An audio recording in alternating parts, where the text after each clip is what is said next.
Hey tubers, Bar 49ers Corner coming back at you from the new spot. Moved to Alabama, so you haven't seen me for about a month or so. But a whole bunch of stuff in. Got a new layout, as you can see. Still not sure what I want to do with it completely. Got a couple of new pictures up there. Got a Joe Auto. Still got the Dwight. Got a Vernon there as well. Gonna try to, I don't know, sophisticated a little bit, since spot previous to the last one in Wyoming, I just kind of gotten into, I've been collecting forever, but just kind of getting into the YouTube thing, and then obviously decorating walls and stuff. We're getting back into it. I did it as a kid, but as an adult I hadn't done that yet. So my last spot, I kind of went full on with that one and just displayed as much as I could. Still not as much as I would like, but got that out of my system, and I don't want to put nearly as many holes in the walls here as I did the last spot. So I'm going to try to keep it a little bit more simple, and I think I might actually move these upward and put a couple of, like PSA cases in a raw case or something like that. Still working out the storage situation. I had a walk-in closet at the last spot, and while I have probably a little bit bigger of a room total here, closet's not where it was. So and I got a lot of stuff, so we'll still work on that, but got some great stuff to show off here. So we'll get right into it. First, got two big ones to start off with.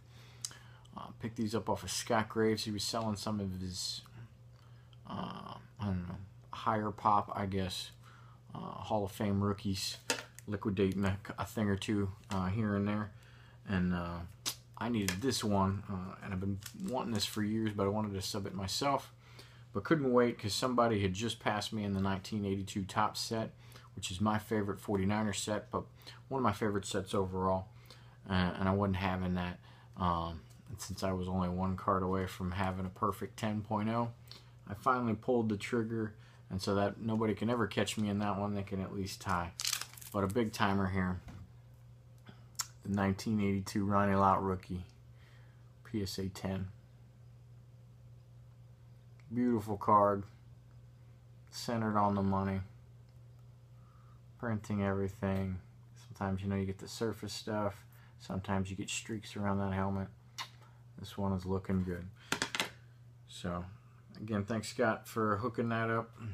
Let me pick those up off of you. And he said he was selling this one, and since 49ers and, well, the NFL weren't in the tall boys, I was a little jealous, and I wanted one of these for my PC. I wanted a tall boy, so who better to get than old Freddie Bolitnikoff here.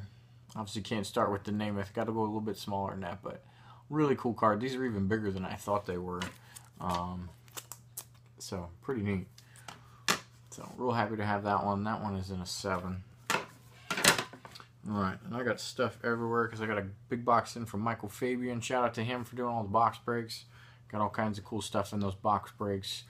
Plenty of that'll pass on, plenty of that'll keep, some that'll grade, etc. So I'm pretty excited about that. So let's see what we got. He also threw in some extras, which was cool, and it was perfect timing on these two extras. He threw in a Purple Crusade Anquan out of 49 and a Hyde out of 49 purple, and no kidding, I just bought this card and got it in today, the Kaepernick purple out of 49. So good timing on that.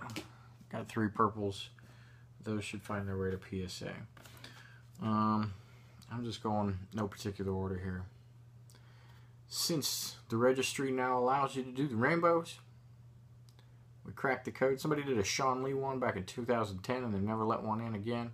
Michael Gio did a Aaron Rodgers one, and they let it in. So I'm going to start picking up 49ers rainbow stuff here and there. So here's a Kaepernick X-Fractor rookie out of chrome. Like that one a lot. Picked up a 12 chrome Gore in a 10 pink out of $3.99, and I have this entire rainbow already with the Superfractor, so that should be pretty cool. Finally picked one of these up because it's just too cheap to pass up. This is, he looks like he's in a 49ers, but Minnesota Vikings. He switched on us, but part of the $1 million backfield, Hugh McElhaney. Just picked that up in an 8. Nothing crazy there. Picked up an 88 Topps Michael Carter. This is a pop of 2. I've got one already. And I have a competitor in my 80s Topps 49ers. He's got, well, why he's a big competitor is I got higher stuff for the most part, but he's got a PSA 10 Joe Montana, so the GPA of that one is killing me pretty bad for the decade. And then he is better in the 87 and slightly better in the 89, because a lot of those cards aren't graded or haven't been graded very often. So the high grades were mine, and he subbed a couple that were higher. But I have a perfect 88 set, and I'm gonna make it a little bit harder on him because he has this one in an 8. So I picked up the other 10. Speaking of rainbows, got the Topps Gold. A 2014, the team card. Got the Cap Green PSA 10. I'm not sure of the pops yet. I haven't been able to look at those up. Let's see. And I've been getting these color ones, most of them for real cheap, which I'm pretty excited about. Got the Willis Camo. And let's save that one for a second. Here's a big one. Finally got this guy to lower his prices enough. This is from 81. Pop of 3. Mr. Fred Dean. The Hall of Famer there. Let's see. Got a Magic Mini. I got that for like $1. It was ridiculous. Got the Ronnie lot. This is an upgrade. I had this in a 8. And again, I got this one for like $3, so cheaper than I could grade it. 91 Pro Set Ronnie, again, super cheap. And a 10 Refractor Chrome from Patrick Willis. Picked this one up for the cheap on a PWCC just before I moved. So had that one for a while. Steve McNair in 10. It's an upgrade. And then super excited. This is my first PSA one. I was 25% complete with this set at one time in BVG. I still have about maybe 20 of them because I sold a couple. A couple of them are 8, so I'll try to cross grade a couple, but some of them are lower grades too. But my first PSA one. I'd love to do this set eventually, but you know, it'll be for the next 20 years type of thing because it's not a cheap set. 1955 Topps All-American Leo the Lion Nomalini in a difficult 8.5. So real excited there. There's 2 49ers in that set, Nomalini and Freddie Albert. The Albert's a tough one, and I've only seen it in an 8 once. So pretty excited about that. But obviously there's some Hall of Fame rookies I got to get in that set anyway, some Heisman winners and stuff like that. And when I fill out some of the other sets I'm doing, I'm going to be 25% or so done with that set anyway. So, and there's just some awesome cards in there. I've wanted that Jim Thorpe since forever. It's one of the first old cards that I've seen that I wanted. And then I got a giant brick from 4 Sharp. Almost all super cheap stuff except this one. This one wasn't too bad either. It's actually a pretty good deal.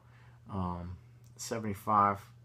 My 75 set is awesome, except I don't have the hand cut checklist.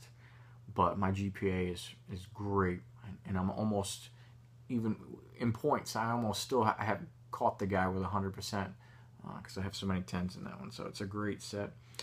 And then I continue to chip away at 90 score.